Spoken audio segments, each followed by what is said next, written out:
اور متعلقہ عورتوں کو دستور کے مطابق کچھ خرچہ دینا، یہ متقی لوگوں کی ذمہ داری ہے۔ اللہ اپنی نشانیاں تمہارے لیے اس طرح کھول کر بیان فرماتا ہے تاکہ تم عقل سے کام لو۔ کیا آپ نے ان لوگوں کے حال پر نظر نہیں کی جو موت کے ڈر سے ہزاروں کی تعداد میں اپنے گھروں سے نکلے تھے؟ اللہ نے ان سے فرمایا مر جاؤ، پھر انہیں زندہ کر دیا۔ بے شک اللہ لوگوں پر بڑا فضل کرنے والا ہے، مگر اکثر لوگ شکر نہیں کرتے۔ اور راہ خدا میں جنگ کرو اور جان لو کہ اللہ خوب سننے والا جاننے والا ہے۔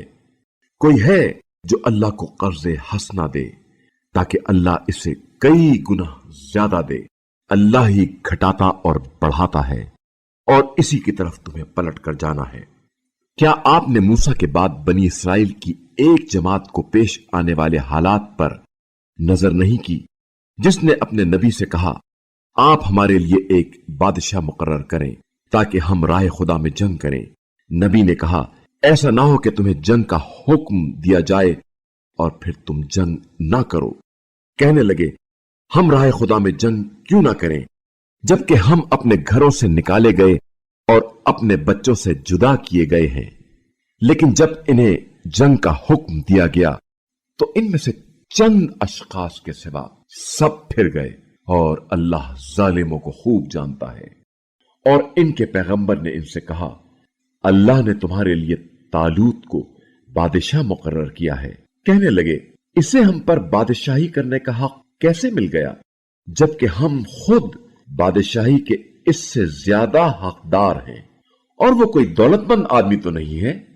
پیغمبر نے فرمایا اللہ نے تمہارے مقابلے میں اسے منتخب کیا ہے اور اسے علم اور جسمانی طاقت کی فراوانی سے نوازا ہے، اور اللہ اپنی بادشاہی جسے چاہے عنایت کرے، اور اللہ بڑی وسعت والا دانا ہے۔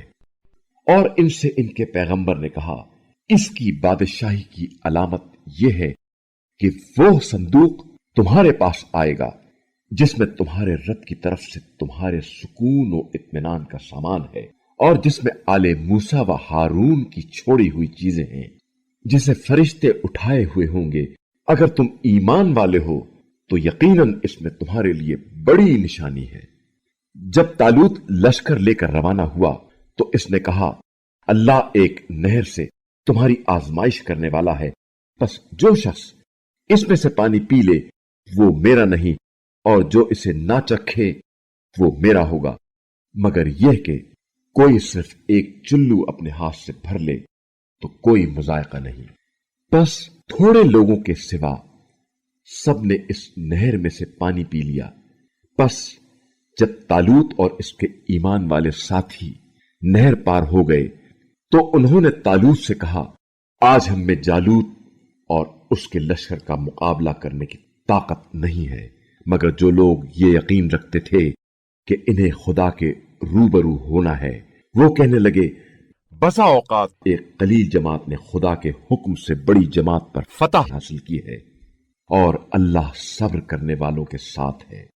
اور جب وہ جالوت اور اس کے لشکر کے مقابلے پر نکلے تو کہنے لگے پروردگارا ہمیں صبر سے لبریز فرما، ہمیں ثابت قدم رکھ اور قوم کفار پر ہمیں فتح یاب کر۔